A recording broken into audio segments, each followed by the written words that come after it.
Hello everyone, my name is Bobby Jinks, and this is the curriculum map that I designed for K1. This curriculum map is designed around the Fingerprints curriculum. Fingerprints is an oral English curriculum. It is not an ELA curriculum, so it does not include any of the ELA Common Core state standards. For my graduate studies program, I was required to make a curriculum map and include big questions and state standards for each week.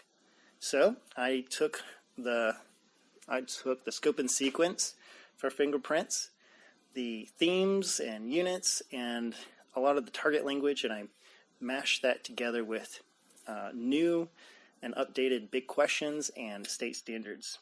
And I also included language skills that students would be learning each week. So let's just take a look at this specific curriculum map and see how it's laid out so that you'll have a better understanding of how to read it and how to use it. Right here is the theme for every unit. This curriculum map only covers 3 units. Because this was so much work, it'll take a lot more time for me to be able to finish this. So if I was going to finish it for the whole year, I wouldn't have been able to do it before school started this semester.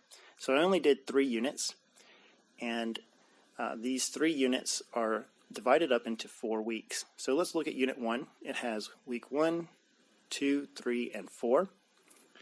And Unit 2 is weeks 5, 6, 7, and 8. And Unit 3 is week 9, 10, 11, and 12. Sorry for all the scrolling. I'm going to scroll back to the top real quick.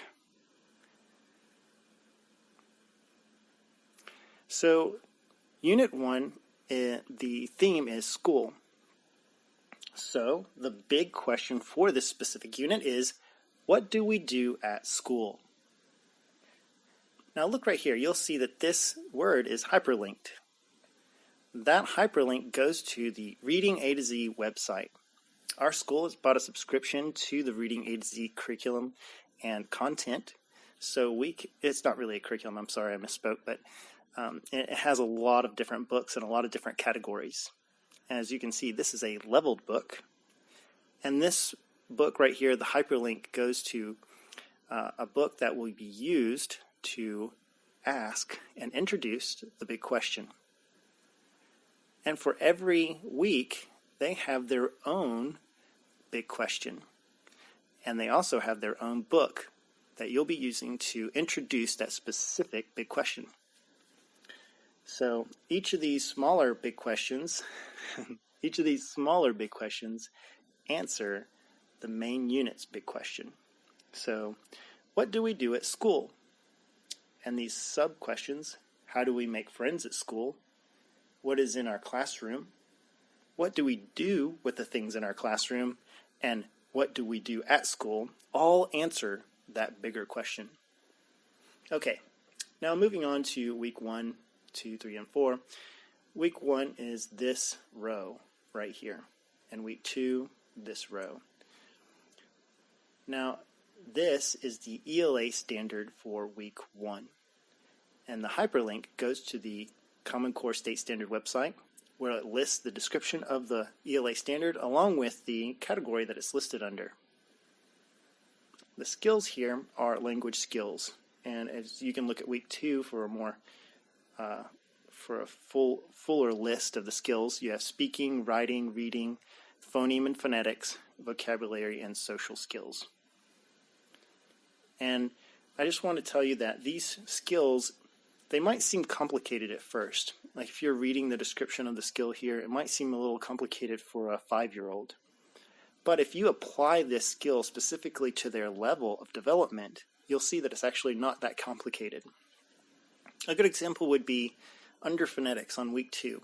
It says blend 2-letter words. Does that mean blend every 2-letter word combination that exists? No, of course not. It just means mastering blending 2-letter words that are applicable to that student's developmental level. So maybe they're only blending words like at, or is, it, to, those kinds of words. And that might be the full list of their words as well. Just use discretion and collaborate with one another on, what does this mean for the developmental level for my specific group of students? So moving on, we have phonemes, target language, vocabulary, and sight words. This column right here is basically the content that you'll be covering for that specific week. Under phonemes, I always have one book from Reading A to Z that will be helping you to teach them how to blend specific phonemes. Now, their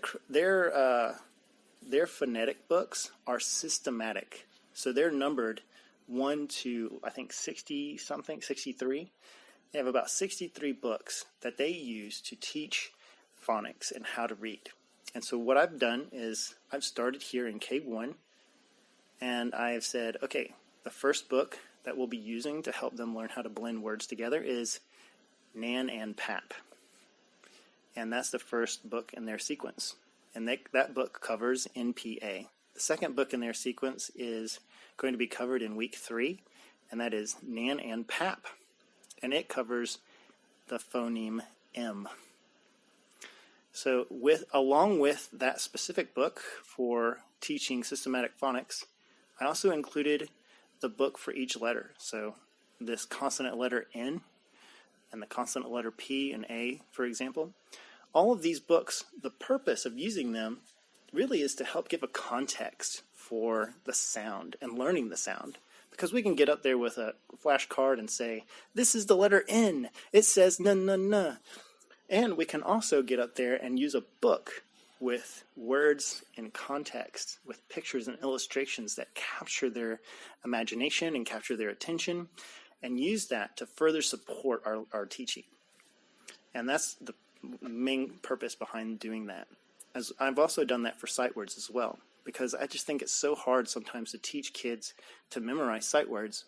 But if we use them in context of sentences that we have already been teaching them, and in context of stories that they're interested in, then they'll learn them much quicker. And so we'll just be making a point to draw their attention to each one of those words as we're reading the stories and teaching them and reinforcing it in other ways through games and maybe flashcards and maybe even a word wall.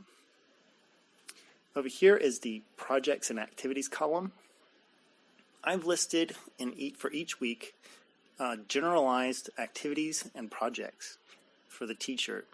The reason I did that in a general sense was to give you a starting point for further developing the ideas.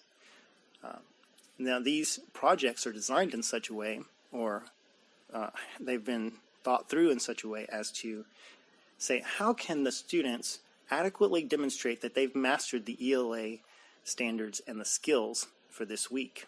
So I was like, okay, how can they do that and show me what they know? So I thought through some generalized projects and activities for them and put that in this column, and you can further develop that.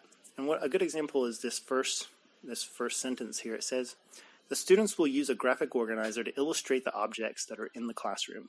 Well, I mean, that seems really simple, and it is, but if you think about it, there are many different kinds of graphic organizers, and there are a lot of different ways to illustrate objects. So it's up to you to decide, how will these students, what is the format of their graphic organizer, and, how will they illustrate these things? They could do that by drawing, painting, making pictures, taking pictures.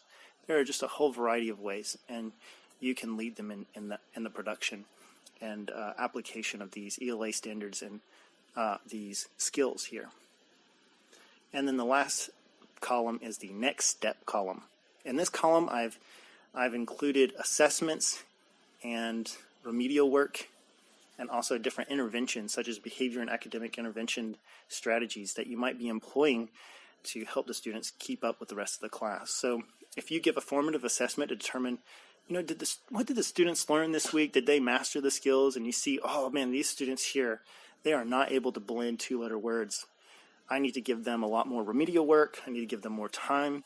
And so you develop a remedial plan to help them. You design that remedial work to help them to catch up to the class and keep up.